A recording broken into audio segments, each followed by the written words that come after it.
Taller de Ciencia con Alberto Delgado, hoy para hablar de la hiperautomatización y su impacto socioeconómico. Bienvenido. Muchas gracias, Hola. ¿Qué es esto de la hiperautomatización? Bueno, es una tendencia, ¿no?, de que cada vez más muchas tareas y muchas actividades que hoy realizan seres humanos, pues las van a realizar máquinas. Ya no... El otro día hablamos sobre la inteligencia artificial. Evidentemente estos autómatas pues van a tener inteligencia artificial, pero al final aquí nos centramos, cuando hablamos más en la hiperautomatización, en las tareas que se van a desarrollar, que algunas serán manuales y otras pueden ser más intelectuales. ¿Y cuáles son las que ya están en nuestro mundo? Ya desde la primera revolución industrial ya hay máquinas que hacen cosas. Los luditas quemaban los telares, ¿no?, porque eso iba a eliminar puestos de trabajo. Bueno, pues la industria, primero con la máquina de vapor, con la electrificación, pues se pobló de máquinas que hacían tareas que eran muy pesadas o que eran muy repetitivas, ¿no?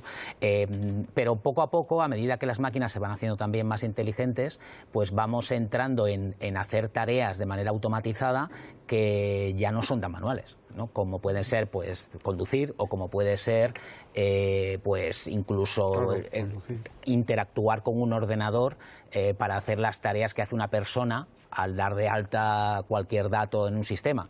Eso ahora se puede, utilizando una cosa que se llama RPA, que es Robotic Process Automation, se puede simular la presencia de un ser humano haciendo esas tareas con un proceso inteligente. Por ejemplo, otra automatización que no es tan manual, pues sería cobrar en un cajero de un supermercado. Habrá cajeros automáticos, por supuesto, ya los hay, pero los habrá mucho más, ¿no? De hecho, la necesidad de un cajero que te cobre la compra va a ser algo que poco a poco va a ir desapareciendo. Claro, hemos hablado de cajeros, hemos hablado también de telefonistas, ¿no? Hemos hablado de conductores, o sea, de taxistas. ¿Y de qué más oficios? ¿Cuáles son, digamos, a ver, para acordarnos bien, cuáles serían la evolución de oficios que van a caer en desuso? Hay un estudio que es bastante duro, ¿no?, de la Universidad de Oxford, que dice que más o menos el 70% de los empleos tienen un riesgo alto de ser automatizados.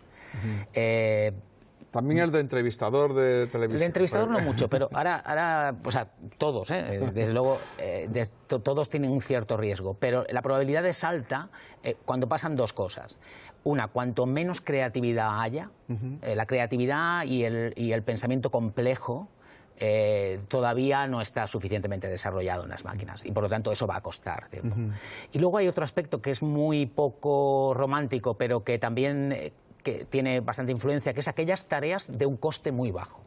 Es decir, las tareas de coste muy bajo no sale muy a cuenta poner máquinas. Es más interesante y va a haber mucho más impacto en tareas de coste mediano o alto que sean no relacionadas con la creatividad. Es decir, es poco probable que a corto plazo haya pintores robóticos, pero sí que es muy probable que haya pues cajeras de supermercado o agentes de seguros. Por ejemplo, de aviones. Eso sin duda. No, los aviones ya podrían ser conducidos o pilotados, perdón, por máquinas de una manera mucho más sencilla que cualquier otro vehículo, porque es mucho más predecible. Las rutas son más establecidas, las condiciones del entorno no son tan cambiantes, pero sí estamos viendo en un entorno urbano como coches autónomos están empezando a desenvolverse bien, mucho más en un tren o en un avión. Un ejemplo son los metros no tripulados. Esto ya lo hemos asumido como normal, que los metros no necesariamente tienen que tener un conductor. Lo mismo va a pasar con los aviones, o lo mismo va a pasar con los coches, ¿no? Entonces, digamos, hay profesiones que están en altísimo riesgo y hay profesiones que tienen un riesgo más limitado, pues temas de creatividad. O a más largo plazo. O a más largo plazo. O, por ejemplo, pues agricultor, ¿no? Pues sí, las máquinas le van a ayudar mucho al agricultor, ¿no? Pero ahí va a hacer siempre falta algún tipo de presencia humana. Creo que al final lo que va a suceder es que va a haber más cooperación, va a haber máquinas que nos van a hacer parte del trabajo con la cooperación con personas, ¿no? Lo que sí que es cierto, ocurre ya con los ordenadores. Sin duda, sin duda. Lo que sí que es cierto es que el impacto sobre el empleo pues no es despreciable. La realidad es que en las 3 revoluciones industriales anteriores la historia nos dice que había mucho miedo de que destruyeran empleo, pero siempre se generó empleo neto. Es decir, la historia económica nos haría ser optimistas. Es decir, oye, vale, se van a destruir puestos de trabajo en algunos sector, ámbitos, en tal otro, pero se van a crear otros que no sabemos todavía cuáles son. Que todavía no sabemos cuáles son, o que sí que lo sabemos y que van a tener una importancia mayor, ¿no? Seguramente esto es verdad. ¿Y yo no lo puedo serían pronosticar. los que se van a crear, por irnos ya preparando? Desde luego, todos los que están relacionados con la informática, el procesado de información, la algorítmica, el Big Data, la analítica avanzada. Esto va a florecer de una manera extraordinaria. La matemática, por ejemplo, tiene un clarísimo auge, va a tenerlo en los próximos años. Luego, todo lo que está relacionado con los servicios. Al final, los servicios van a ser prestados mayoritariamente por humanos para humanos. Entonces, la economía se va a servicificar incluso más de lo que está pasando ya, ¿no? Esto es clarísimo. Todo lo que está relacionado con las tareas intuitivas de creatividad, clarísimamente ahí tampoco prevemos que las máquinas vayan a entrar a largo plazo, a corto plazo.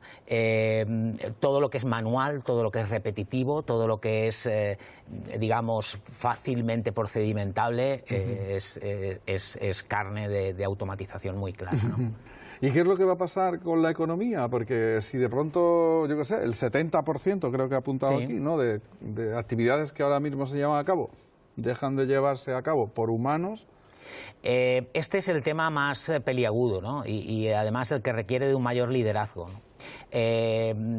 Creo que es evidente que esto va a tener un impacto en el empleo, aunque no sea un impacto para destruir empleo, pero sí, o sea, para destruirlo en términos absolutos, que puede. Lo que sí que es seguro es que van a ser tareas menos repetitivas y tareas de que necesitan una formación y unas competencias diferentes, las que van a quedar para los seres humanos. Por lo tanto, vamos a tener que reconvertir grandes volúmenes de personas, ¿no?, gran número de personas. Es decir, vamos a tener que hacer un cambio en el papel del trabajo dentro de nuestras vidas muy importante.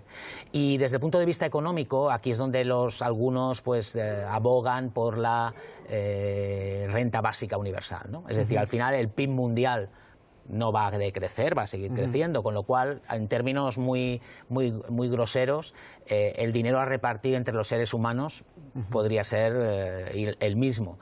El problema está en qué pasa si a ciertas partes de la sociedad se las excluye de la capacidad de tener ingresos porque su trabajo pues se ve en una disrupción y no es fácil reconvertirlos, ¿no? En este caso pues es donde viene lo de, bueno, pues vamos a quitarle peso al trabajo dentro del aspecto económico y que haya una renta básica que a todos los seres humanos, por su ciudadanía, pues les permita tener un consumo básico y cubiertas sus necesidades más primordiales, ¿no? ¿Y eso no nos llevaría al escenario Wall-E? No sé si recuerdas la película en la que están todos muy gruesos, ¿no?, y que no pueden ni andar. Claro, hay una pregunta que también es de Bill Gates, que decía, bueno, ¿y a qué te vas a dedicar si tu salario ya está resuelto? Es decir, si no tienes... Claro, por eso digo que te hace falta liderazgo, ¿no? Creo que necesitamos líderes empresariales y políticos, ¿no?, que nos den un poco de luz respecto a cómo va a organizarse la sociedad en un mundo hiperautomatizado.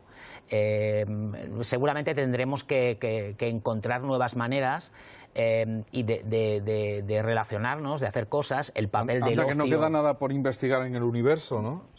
O sea, por ese camino. No, clarísimamente, o sea, es decir, tenemos tarea en la que centrarnos. Lo que sí que es cierto es que el papel del trabajo, que ha sido algo nuclear en nuestra vida, pues puede estar en cuestión, o puede al menos ser diferente en los próximos años, ¿no? Hay quien ha propuesto, que haya impuestos, ¿no? O sea, que quien tenga ordenadores, no, bueno, en fin, que tenga inteligencia artificial a su servicio y de una manera así tal, tenga que pagar por ella, ¿no? Sí, bueno, Bill Gates dice que los ordenadores deberían pagar impuestos, bueno, los robots en su caso. Bueno, creo que sí que va a haber un giro que seguramente se va a producir hacia una mayor fiscalidad asociada con las empresas y con las actividades productivas que con los ingresos de los trabajadores. Y tiene lógica que sea así, porque si cada vez va a haber menos trabajo manual y mucha parte del valor que se crea va a ser hecho con máquinas, pues quien tiene que pagar los impuestos por esa creación de valor es la empresa que lo hace, ¿no? O sea que Bill Gates barre para casa, ¿no? Porque está hablando un poco de eso, ¿no? Bueno, de sí, licencia, ¿no? De licencia del uso de... Sí, sin duda. Seguramente el papel de las empresas en la fiscalidad tendrá que ser más grande, porque pues, buena parte del proceso productivo lo van a llevar a cabo máquinas, que al final es un capital que tienen las empresas. Seguro que esto pues, por aquí evolucionará, ¿no? Ahora mismo pues, la fiscalidad está muy centrada en las rentas del trabajo, ¿no? Y seguramente eso tendrá que cambiar. Más cosas, vamos a ver, hablemos de las ventajas, porque hasta ahora solo hemos hablado de inconvenientes, ¿no? También tiene ventajas. Enormes ventajas. Hay aspectos relacionados primero con la sostenibilidad. Es decir, es posible realizar con tareas automatizadas de manera mucho más eficiente los procesos productivos. Eso significa un menor consumo de energía, menor consumo de materias primas, mayor reutilización, simplificación de los procesos productivos, lo cual tiene un impacto positivo, ¿no? Y lo vamos a ver crecer extraordinariamente. Hay un segundo aspecto que es la calidad también, ¿no? Las máquinas son más predecibles, están menos sujetas a errores. Luego en los procesos también productivos vamos a encontrar niveles de calidad superiores y las empresas se van a beneficiar de eso, ¿no? Y bueno, esto ya viene sucediendo desde hace años, ¿no? Pensar en una industria textil manual con una industria textil automatizada, creo que las diferencias son claras, ¿no? Después hay una parte importante de enriquecimiento personal, es decir, vamos a tener que dejar de hacer tareas que son muy penosas. Claro. Hay empleos que son muy penosos. Entonces podemos ir olvidándonos de la maldición bíblica, ¿no? Aquello de trabajarás con el sudor de tu frente, que pues yo creo que es una maldición un poco anticuada, ¿no? Sí.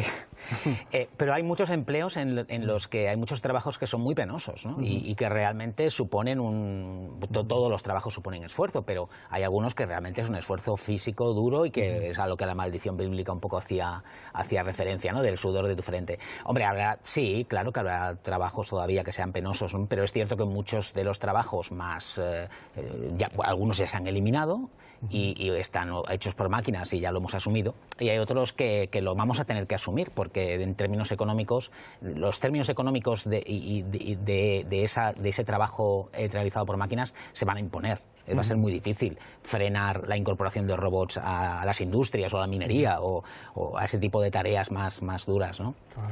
Por lo tanto, sí, seguramente sudaremos menos, ¿no? También es cierto que donde seguramente nos da más miedo es en aquellos trabajos que no son tanto de actividad física, sino más de una actividad intelectual y que también pueden verse, digamos, afectados, ¿no? Por la automatización. O sea que ahí es donde seguramente nos hace falta pues tener nuevos modelos, ¿no? Una sociedad que dependa menos del trabajo en nuestra vida, que nos caracterice menos, porque ahora cuando nos definimos, lo que decimos es lo que hacemos. Decimos, oye, yo soy ingeniero, o yo soy periodista, o yo soy lo que sea, ¿no? Y más por lo que somos, ¿no? Esa también puede ser una manera de encontrarnos a nosotros mismos, ¿no? También el encontrar ese espacio, ese territorio en el que convivamos con máquinas. Claro, a lo mejor en el futuro seremos aquello con lo que nos distraemos mejor, ¿no? Exacto, sí. Bueno, esto es algo que hay gente que consigue, ¿no? Que realmente se dedica a lo que quiere, pero es minoría. Claro. La gente realmente sigue considerando el trabajo, no te diría como una maldición, pero sí como algo para que hay que esforzarse para hacer, algo desagradable, ¿no? Vamos. Exacto. Y bueno, seguramente la hiperautomatización nos va a liberar de parte del trabajo, pero claro, tenemos que asegurar que las personas puedan tener sus necesidades cubiertas con el trabajo que hagan, que a lo mejor serán menos horas que el que hacen hoy, pero que con eso se pueda hacer, y eso es lo que está pendiente y lo que necesitamos que nuestros líderes nos den luz al respecto. Claro. Muchas gracias, nos vemos dentro de 15 días. Gracias.